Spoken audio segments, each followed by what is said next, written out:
Much of what we've done so far in managerial accounting has been to introduce you to new terms. This video will be much of the same because there are important terms we need to understand in order to understand how costs behave and impact decision making. There are two ways costs can behave. They can either be variable or they can be fixed. However, some activities combine both variable and fixed costs. When this happens, we call it mixed costs. Variable costs change in total in direct proportion to changes in volume. As volume increases, total variable costs increase. Fixed costs stay constant in total over a wide range of volume levels. So as volume changes, fixed costs do not. Fixed costs are generally grouped into two categories: committed fixed costs and discretionary fixed costs. Committed fixed costs can't be changed due to past management decisions. An example might be entering into a lease. Discretionary fixed costs usually can be changed, just not in the short run. An example might be advertising expense prepaid for an advertising campaign. Once the campaign is over, management can choose whether or not to continue the expenditure. Mixed costs increase as volume increases, but not in proportion to the change in volume. This is what a variable cost looks like when it's graphed.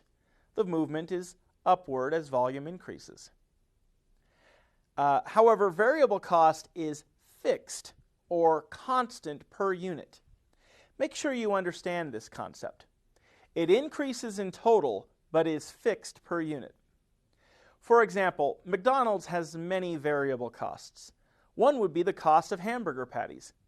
As more hamburgers are sold, more patties are used, so the cost of hamburger patties go up. Let's say the cost per patty is $1.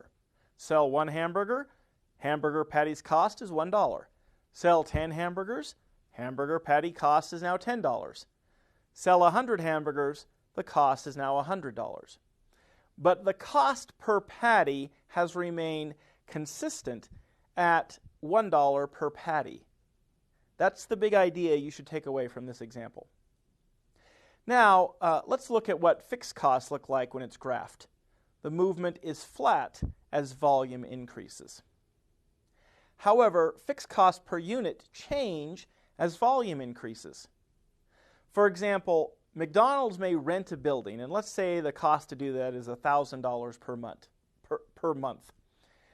This is the fixed cost because it's $1,000 and it doesn't depend on how many hamburgers they sell. But the rent cost per burger decreases as volume increases.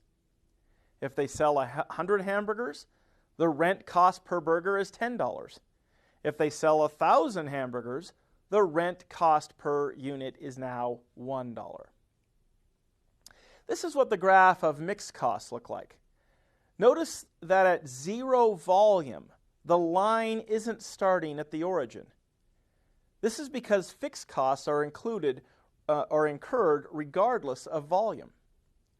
So the total cost line starts at the fixed costs and increases as variable costs increase.